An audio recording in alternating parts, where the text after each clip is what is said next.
Buenos días.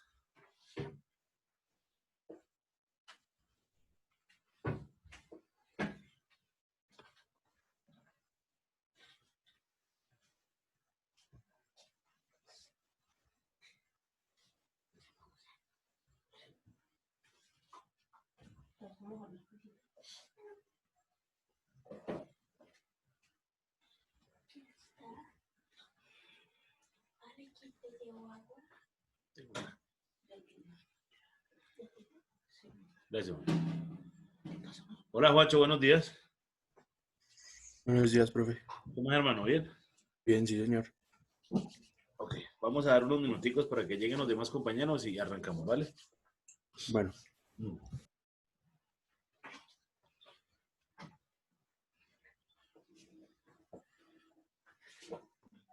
Buenos días, profe.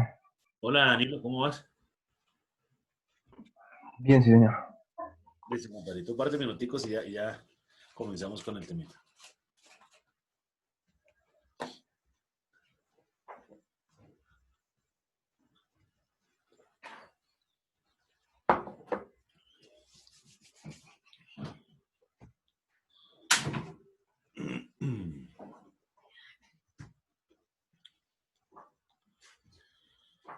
Hola, Flaco, Juancho. Buenos días, profesor. ¿Qué más, hermano? Bien, profesor. Ok. ¿Qué temita quedamos ayer? La escuela clásica. Vamos a empezar con eso, ¿cierto? Sí, señor. Muy bien. ¿Y qué me va a hablar de escuela clásica? ¿Juancho Geraldo? Sí, señor. Listo, le comparto.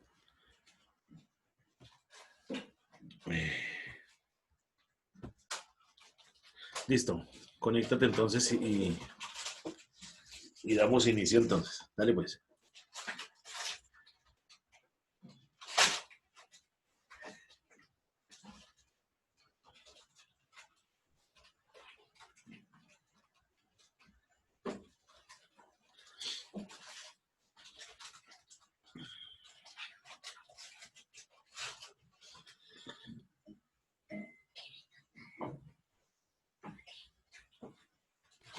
Desde división del trabajo, ¿cierto, profe? Sí, señor. Bueno.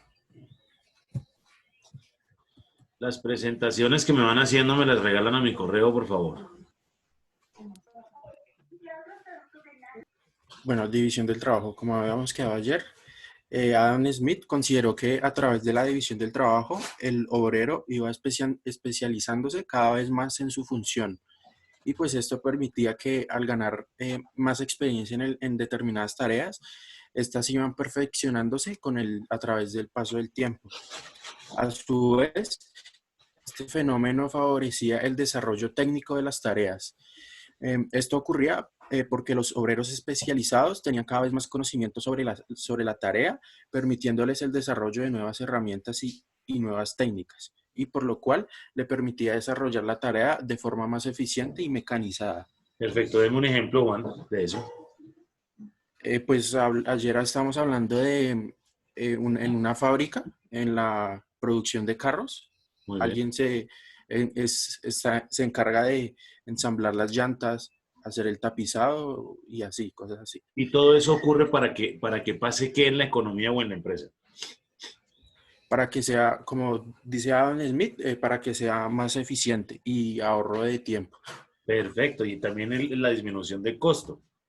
Entonces, cuando hacemos una disminución una división del trabajo, cuando hacemos una especialización del mismo, lo que estamos haciendo es procesos mucho más rápidos, como dice aquí Adam Smith, procesos mucho más, se generan nuevas técnicas y nuevas herramientas, ¿cierto? Para el desarrollo de esa función, ¿listo? Y genera una estructura que hace que el costo final del producto sea más barato, por consiguiente, el precio de venta sea mucho más económico y pueda ser más competitivo en el mercado en el que se encuentra el carro o el producto que se esté manejando. ¿Listo? Muy bien. Continúa. Pues como dije ahorita, Adam Smith dijo que gracias a la división del trabajo se ahorra tiempo la producción aumentaba cada vez más en menos tiempo, debido a que el obrero no tenía que cambiar constantemente de herramientas y también se ahorraba capital, ya que cada obrero no tenía que disponer de todas las herramientas, sino que solo las necesarias para cumplir su función. Eh, Smith también dijo que a través de la división del trabajo, cada trabajador desarrolla más habilidad y destreza en su tarea. Aquellos trabajadores especializados Para un segundo ahí hablemos de habilidades. Muy bien. Juan, ¿cuál es su principal habilidad a nivel laboral? La que cree usted. pues yo creo que no tomar todo con calma y no llegar al punto de estresarme. Muy bien, hay que evaluarla porque en referencia a las habilidades es muy difícil hablar de uno, pero tienen que empezar a conocer sus habilidades y competencias porque eso es lo que tienen que mostrar en una entrevista con seguridad, ¿cierto? ¿Cuál es la principal habilidad de Juan Uribe? Laboral, ¿no? La eficacia. Explíquelo, muy bien. Suena bien, ahora explíquelo. Ahora, pues básicamente un trabajo se puede decir que se puede hacer en 1 hora y yo lo puedo hacer, se puede decir en 40, 30 minutos. Eficacia. Muy bien. Danilo, Sí, señor. ¿cuál es su principal habilidad laboral? Eh, Trabajo en equipo. Muy bien, gracias. Yesenia, La responsabilidad, explícalo muy bien. porque si me ponen a hacer una tarea o lo que tengo que realizar, lo hago de una manera, pues no solamente rápida, sino que estoy pensando como en, sí, como en lo que tengo que realizar en el tiempo que debe ser, en el tiempo que me dijeron y lo cumplo en el momento que lo tengo que hacer. Muy bien, gracias. Johan,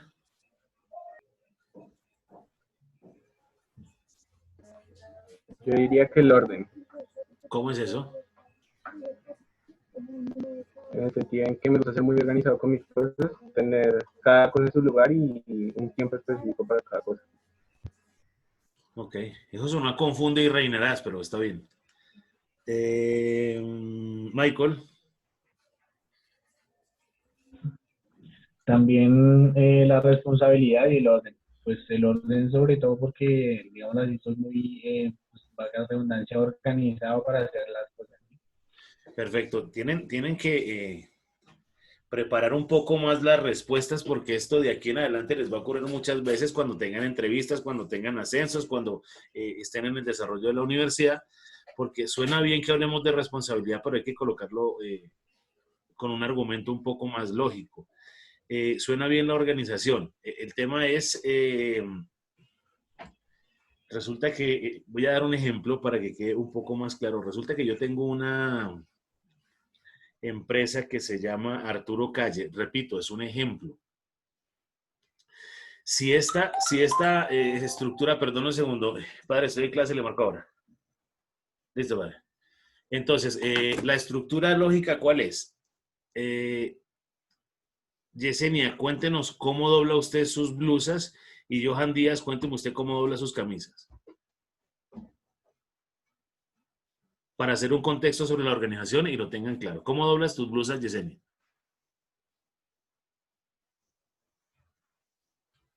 Hola. Sí, profe, ya es que estoy pidiendo que le bajen por favor al radio. Muy bien. Mami. Bueno, las blusas, em, no, pues yo como tengo cajones, normalmente las enrollo para que, como son tan delgaditas, las enrollo para que me quepan más. Perfecto. Entonces te coge las blusas, me imagino que limpias y coge y las enrolla. Ojo, pues que eso tiene todo un proceso, ¿cierto? Entonces las enrolla y las mete en su cajón. Pero el cajón, ¿dónde está?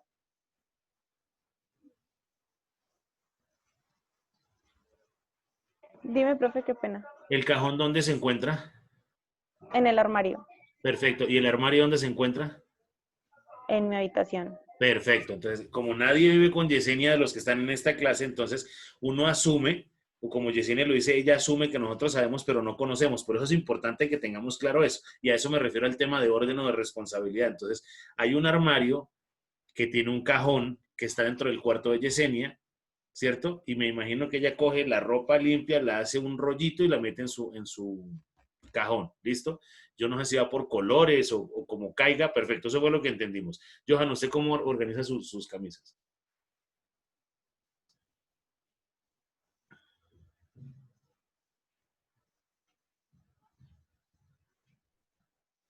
Johan,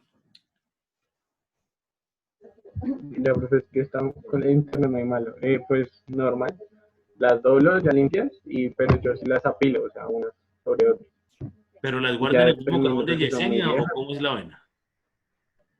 no, no en mi cajón, ¿Y su cajón está en dónde? Es el mismo proceso, imagino que hay un en closet. mi habitación. Perfecto.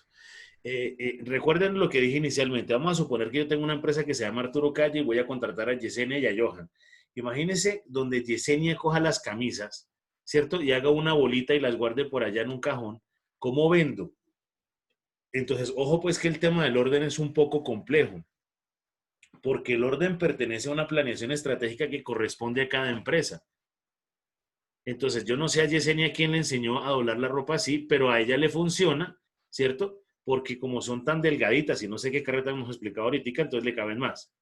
No sé cómo será el tema de Johan, si es que tiene una o tiene 1000 camisas, pero él las apila de alguna manera y las coloca por colores, por sabores, no sé cómo sea la carreta. El orden de ustedes suena bien, pero tiene que haber una estructura dentro del orden empresarial, que es diferente al que manejan ustedes. ¿Listo? Por eso entonces, si vemos la última parte de lo que nos dice Juancho Giraldo con la división del trabajo, dice de una forma más eficiente y mecanizada. Entonces, si se le coloca una estructura a Yesenia que doble diferente, como lo hace Johan, seguramente le cueste trabajo. Y si le decimos a Johan que organice sus camisas como las blusas de Yesenia, seguramente le va a costar trabajo, porque las camisas de Johan no son tan delgaditas como las de Yesenia. Por eso el tema de hablar de un orden termina siendo un poco más complejo. ¿Listo? Ese sería como el desarrollo para que lo podamos entender. Muy bien. Continúa, Flaco. Bueno, a través de la división del trabajo, pues cada trabajador desarrolla más habilidad y destreza en su tarea. Aquellos trabajadores especializados tenían más posibilidades de inventar dispositivos o máquinas que así facilitaran o manejaran la tarea particular que les realizan diariamente. Bueno, aspectos negativos. Adam Smith destacó No, varios. pero devuelve el anterior, que ese tema está interesante. Para que tomen nota. ¿Listo? ¿Qué fue lo que dijo? Eh, Adam Smith dijo que a través de la división del trabajo, cada trabajador desarrolla más habilidad y destreza en su tarea. Aquellos trabajadores especializados tenían más posibilidades de inventar dispositivos o máquinas que facilitaran o mejoraran la tarea que ellos realizan diariamente. Muy bien. Un ejemplo de eso sería que, Em, ayúdenlo también, muchachos, para hacer un poco más dinámico la clase.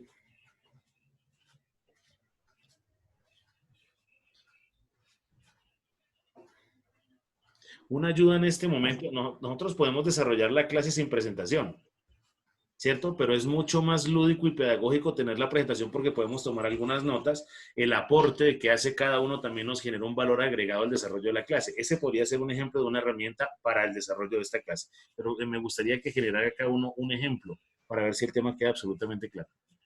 Tómense ahí un par de minutos.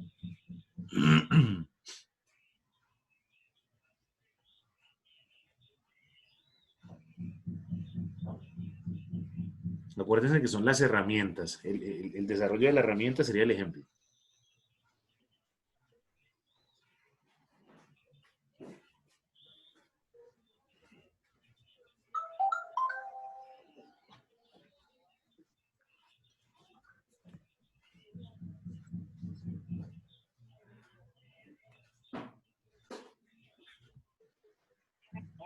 Nuevo mensaje.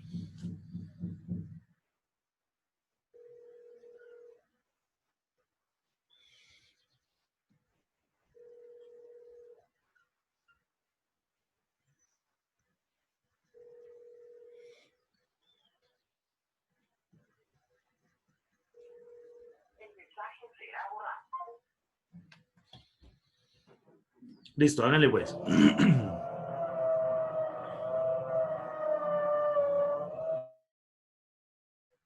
Michael.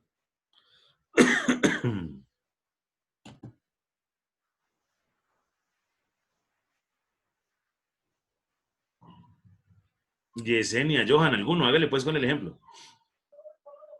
Dale. Digamos, en una empresa, una herramienta de trabajo, pues hablando en la parte de recursos, pues ya humanos, puede ser una secretaria. Ese sería como el cargo. De pronto, la herramienta puede ser la habilidad que tenga esa secretaria con el tema el desarrollo ofimático o el manejo comunicacional o que hable otro idioma, ¿cierto? Esa sería como la herramienta que facilite. ¿Listo? Muy bien, Johan. No, pues yo tenía el ejemplo de aquella persona que trabaja en un call center o en sitios así, que la herramienta que desarrollan es hablar otros idiomas para poder comunicar y desarrollar como más esa empresa, no sé. Perfecto, excelente. Y hablando de call center, la herramienta es, si usted no tiene una diadema que le facilite la libertad de manos, pues tiene una ocupada permanentemente una mano, pues eso seguramente puede desarrollar su trabajo, pero se le va a dificultar. Por eso colocan una diadema para que tenga la facilidad. Muy bien, Johan. Juancho Giraldo.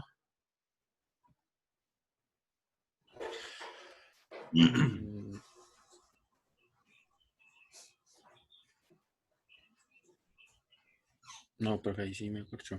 Listo, muy bien, Juancho Uribe. Pues, profe, a mi parecer puede ser por medio de la comunicación. Se puede decir que una persona que, digamos, en una empresa que sepa hablar y sepa contagiar su energía a los compradores, a los consumidores. Perfecto, entonces la habilidad comunicativa en un departamento comercial, muy bien, el ejemplo que hablábamos de James, si yo pongo a James a vender en mi empresa, seguramente no va a tener el mejor resultado solo por el tema comunicacional, porque si James es la imagen de mi empresa, claro que voy a vender, porque el tipo es reconocido. Listo, muy bien, Michael. Yo pensaba en el ejemplo de esta plataforma, la de Zoom, que pues, nos les facilita a usted, profe, pues dar su clase y demás y instruir pues, a nosotros aprender. Perfecto, entonces ahí hay opciones. Entonces, si se llegase a caer el Zoom, ¿qué nos toca hacer? Pues buscar una herramienta similar. Otra, los llamo a uno al teléfono celular y les digo clases de 20 minutos. La figura que sea. Otra, cuando pase la pandemia, pues nos reunimos físicamente en un salón de la universidad, ¿cierto? Por ahí se encuentran como las herramientas, pero tenemos que empezar a utilizarlas de acuerdo a la necesidad. Seguramente la universidad tiene una sala de conferencias en Melgar, ¿cierto? Entonces, irnos para allá, pues qué delicia. Pero el tema es que no nos facilita la vida en este momento. La virtualidad es la que nos facilita como un desarrollo o como una herramienta. ¿Listo? Muy bien. Continúa, Juancho Giraldo. Bueno, aspectos negativos de la división del trabajo. Adam Smith destacó varios factores negativos que pues, se originaron por esta división. Uno, que es la división de los salarios, ya que se considera que en función de la tarea que se desarrollase, producía diferencias salariales entre los distintos individuos en base a las características de la tarea a desarrollar. Perfecto. Entonces, si yo voy a desarrollar el vehículo solo, ¿cierto? Me voy a demorar mucho, pero mi salario o mi ingreso va a ser mucho más alto. Pero ¿qué es lo que pasa? En la división del trabajo, el que pone las llantas seguramente no va a ganar lo mismo que el personaje que va a colocar el tablero y todos los escenarios tecnológicos, perdón. ¿Cierto? Entonces ahí puede haber una diferencia que genera un impacto. Por eso hay que generar más competencias. Ustedes lo están haciendo a través de la capacitación que están recibiendo pues con esta universidad. No solo en esta clase, sino en la clase anterior, en el siguiente semestre, hasta que reciban sus títulos. Listo, esa sería como la idea. Continúa, viejo. ¿Qué sigue?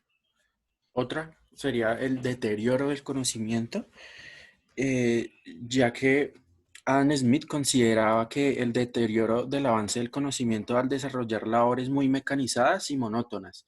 Y pues para ello Adam Smith consideró que la división del trabajo debería ser compensada con un incentivo a la educación, pues para mitigar este deterioro.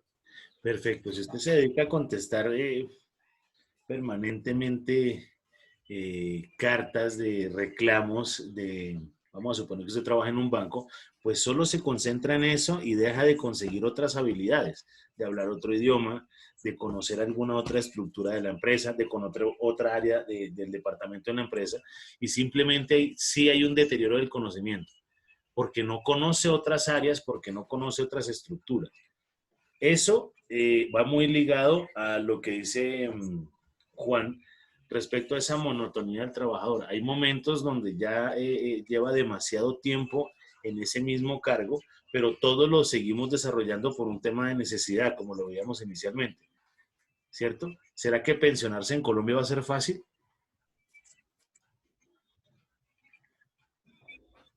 Y ahí termina siendo complejo. Cuando ustedes vayan llegando a esa edad, seguramente el gobierno diga, Yesenia, ya no es a los 65, sino a los 70.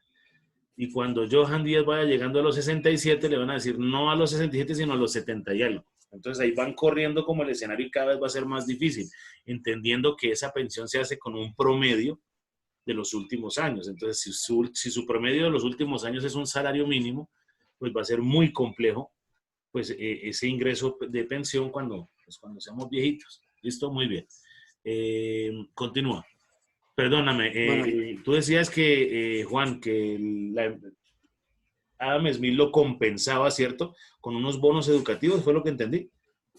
sí, que debería ser compensado con un incentivo educativo. Eso, un incentivo. Muy bien. Ok. Eh, bueno, y por último, pues monotonía en la vida del trabajador, y pues esto por obvias razones. Eh, Ahora vamos con el postulado de David Ricardo, que no lo tengo acá, pero que es la ventaja comparativa. Y David Ricardo hace referencia a que los países se especializan en la producción y exportación de aquellos bienes que fabrican con un coste más bajo respecto al resto del mundo, y por consecuencia tendrán que importar los bienes en los que son menos eficientes, y con esto mejoran el bienestar de su población. ¿Pero eso es ventaja competitiva o comparativa? Comparativa. Comparativa. ¿Listo? Léelo más despacio para que tomen nota.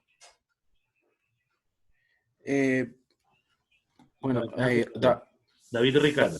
David Ricardo hacía referencia a que los países se especializan en la producción y exportación de aquellos bienes que fabrican con un coste más bajo respecto al resto del mundo. Muy bien. Entonces, retomando lo que ya hemos dicho, suena monótono lo que hacemos con el desarrollo de repetir, ¿cierto? Muchos de los autores dicen cosas muy similares, pero ustedes, ¿qué es lo que estudian ustedes?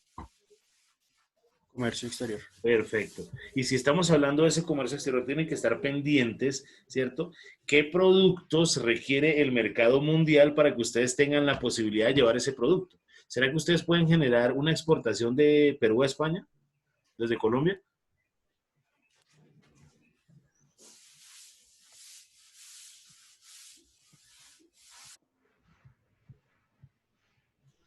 Si la logística, por ejemplo, internacional hace que pueda pasar por, no sé, por el país, de una u otra manera podemos como intervenir, se puede decir, pero si no, pues no, porque va a ser entre Perú y España. Sí, pero tú puedes ser el intermediario. Sí, sí lo Recuerden que las herramientas las tenemos, la globalización nos genera un poco de impactos, entonces, ¿qué produce Perú? ¿Qué creen ustedes que produzca Perú?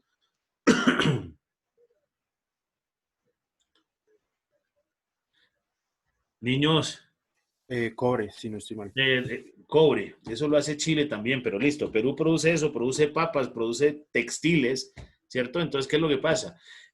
Seguramente si yo hablo con una empresa peruana, porque voy a hacer una dotación para una empresa en Perú, me puede salir un poco más económico que en Colombia.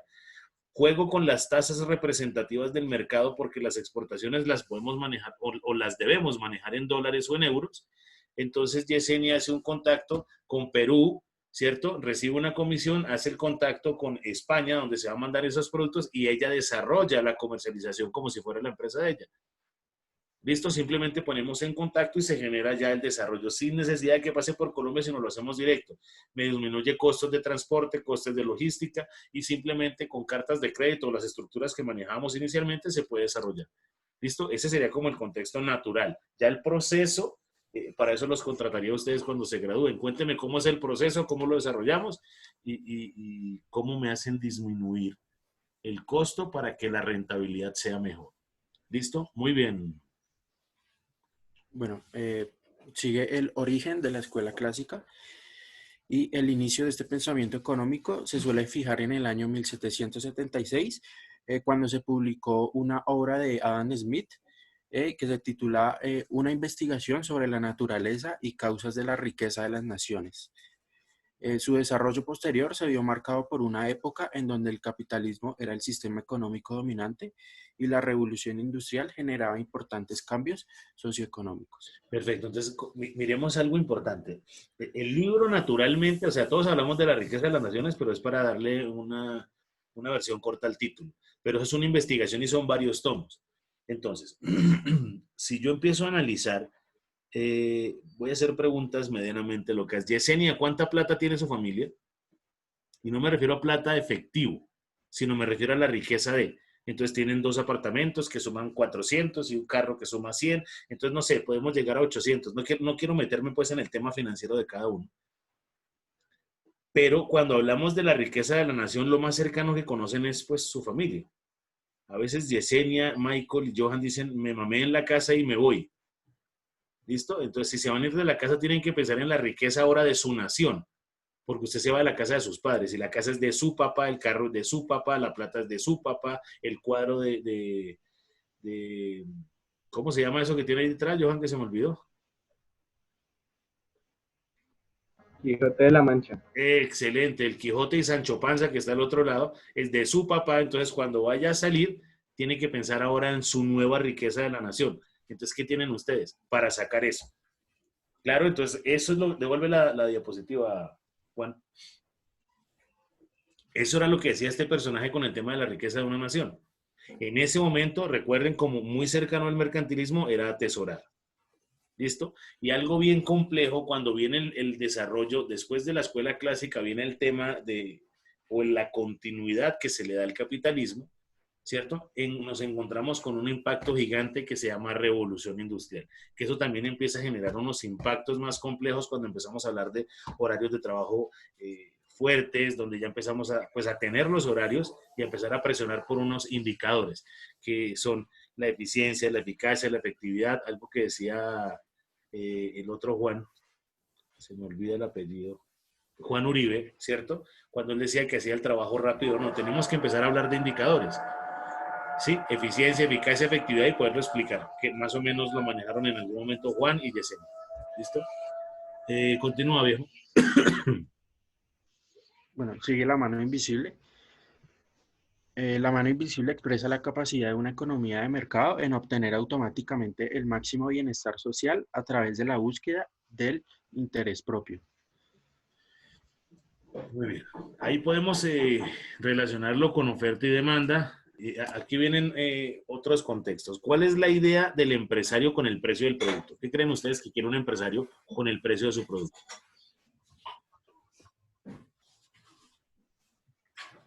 Obtener ganancias. Muy bien, pero colocar el precio más alto que pueda. Así obtiene más ganancias, ¿cierto? Entonces, Yesenia vende mogollas, quiere vender las mogollas en 500,000 pesos. ¿Será que alguien compra una mogolla en 500,000 pesos?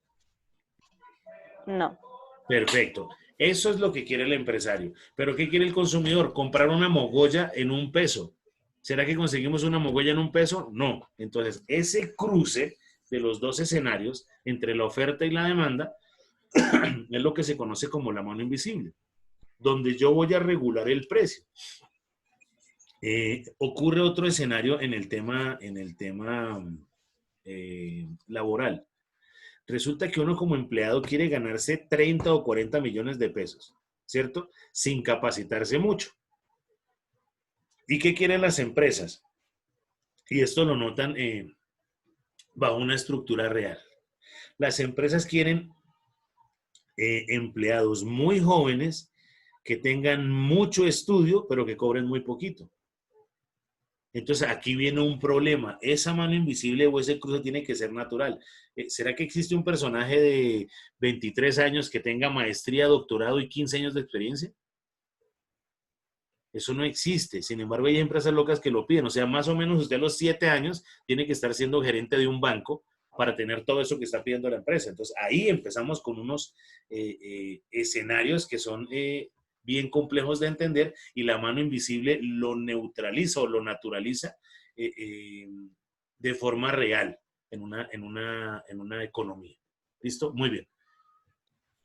¿Eso de mano invisible queda claro? ¿Hay dudas?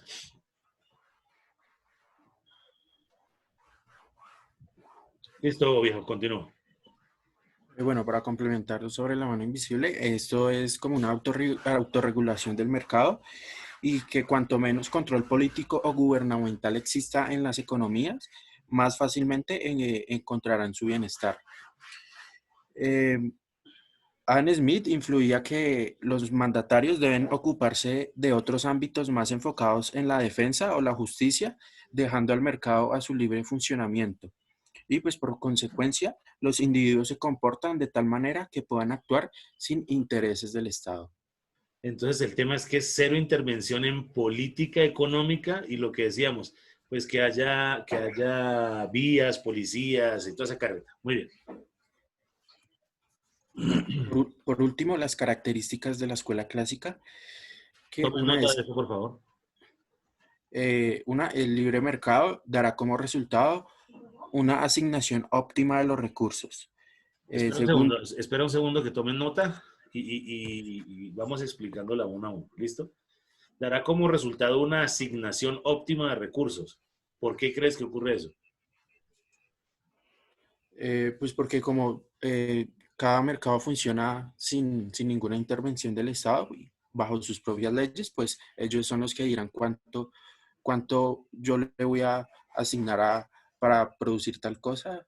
Perfecto, muy buena respuesta. Y agreguémosle a eso entonces el libre comercio, los tratados de libre comercio, la apertura económica, la globalización, todo eso le conviene es al consumidor, nos conviene a nosotros como consumidores. Entonces, si a mí me llega maíz de Estados Unidos, de Perú, de China, de Corea, de Colombia, de cualquier país, pues yo tengo una diversa cantidad de opciones, ¿cierto? ¿Para qué? Para que yo pueda tomar una decisión. Recuerden que la economía también maneja los gustos y las preferencias.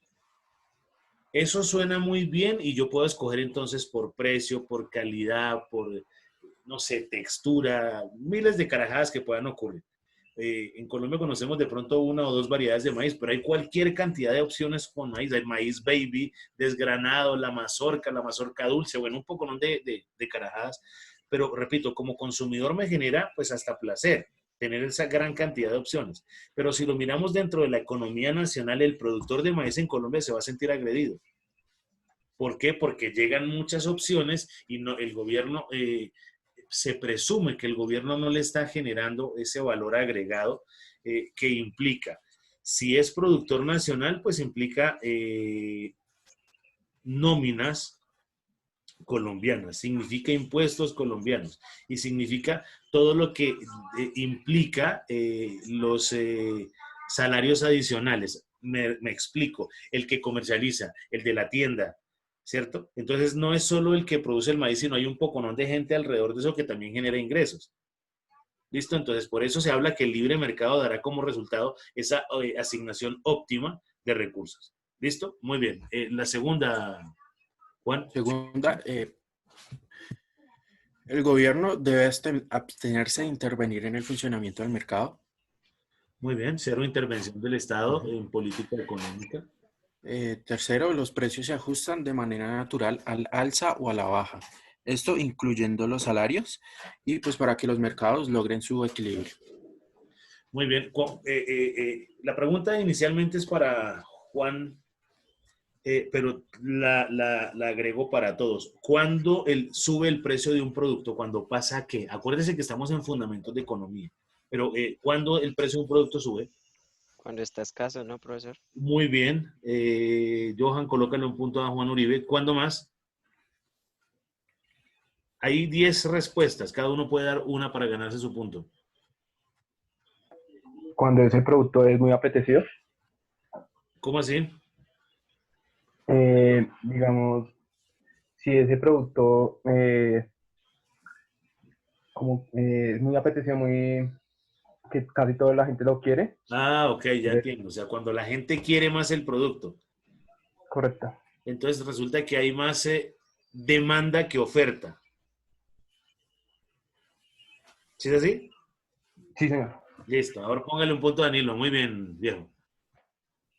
Pero entonces el ejemplo, ¿cuál podría ser ahí? ¿Recuerdan cuando empezó la pandemia? La gente se enloqueció y se fue a centros comerciales a comprar papel higiénico. No entiendo qué pasó y eso lo vimos en noticias. O sea, la pandemia no tiene nada que ver con un tema del papel higiénico, pero la gente se enloqueció a comprar papel higiénico. Entonces, comprar el papel higiénico de 6 meses. ¿Para qué? No sé a qué jugaban o no sé qué pasaba en las casas. Pero lo que hizo fue, pues cuando se fue agotando el producto, empezó a subir de precio, que es el contexto que maneja Danilo. Más ejemplos.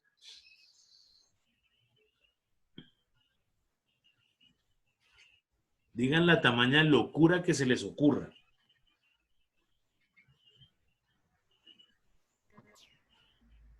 Cuando se empieza a inflar la moneda, también podría ser.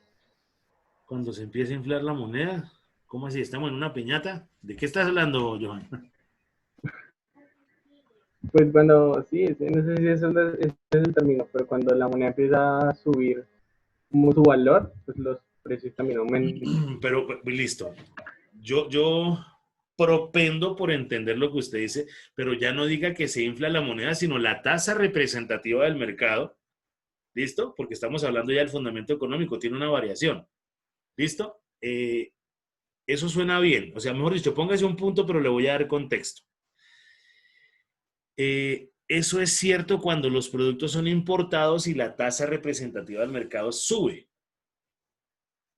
¿Listo? Entonces nosotros más o menos el 40% de todo lo que comemos es importado.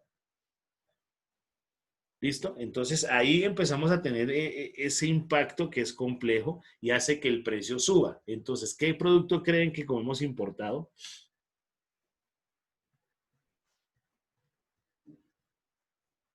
Frijoles. ¿Cuál?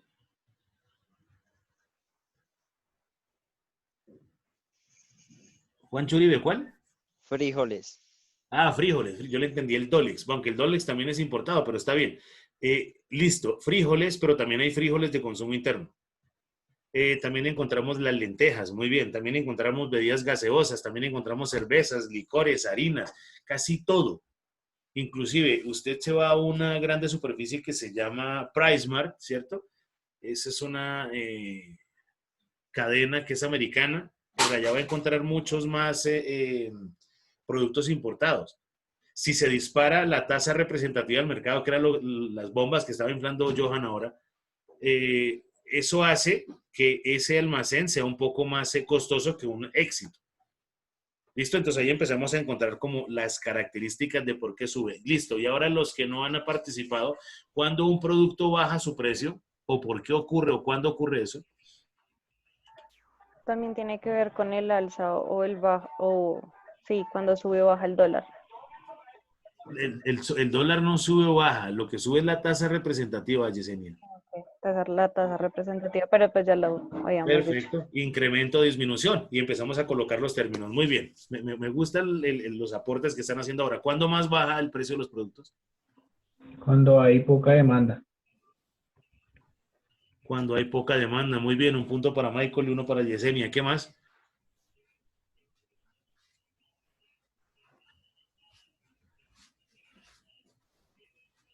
Resulta que hay una figura económica un poco compleja. ¿Sí? Eso lo hablaba, bueno, lo han hablado varios economistas, pero hay algo bien complejo. Resulta que eh, tiene que ver con el nivel de precios y la capacidad de compra y consumo. Michael Concha se compra una Toyota, ¿sí? TXL. Y esa Toyota le pudo haber costado 150 millones de pesos. Ya, la compra roja para que combine con el gorro ese que tiene puesto. El tipo se llena de plata y al siguiente día, pues ya no tiene una gorra roja, sino una azul. Cabe la posibilidad que Michael se enloquezca y compre otra. Pero ¿qué pasa? Ya no la va a conseguir en 150, sino en 130. Michael dice, hombre, me tumbaron 20 millones de pesos. Al siguiente día, Toyota saca una promoción y vende esa misma camioneta en 100 millones. ¿Será que Michael la compra?